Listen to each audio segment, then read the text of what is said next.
Bugun Rishton Aboli bin Sino nomidagi jamoat salomatligi texnikumida Farg'ona viloyati joy nomlarining izohli lug'ati nomli kitobning taqdimot marosimi bo'lib o'tdi.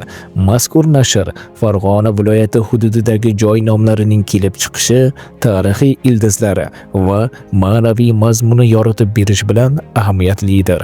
Kitob hududiy tarixni o'rganish, ona tilimizni asrab hamda yosh avlodni ongida milliy xotirani mustahkamlashga xizmat qiladi.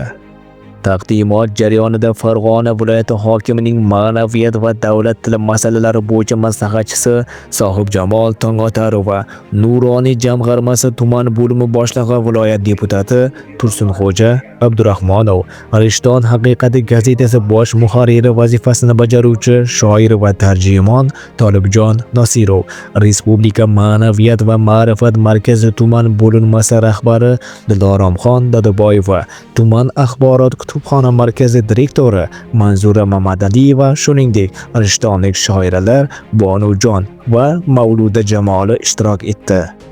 Tadbir davomida so'zga chiqqan mehmonlar mazkur lug'atning ilmiy va amaliy ahamiyati, joy nomlarining tarixiy xotirani saqlashdagi o'rni, shuningdek yoshlarni vatanparvarlik ruhida tarbiyalashdagi ahamiyatiga alohida to'xtaldilar.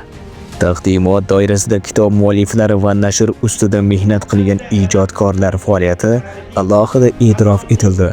Ishtirokchilarning yangi nashr bilan yaqindan tanishib, o'z fikr va mulohazalarini bildirdilar.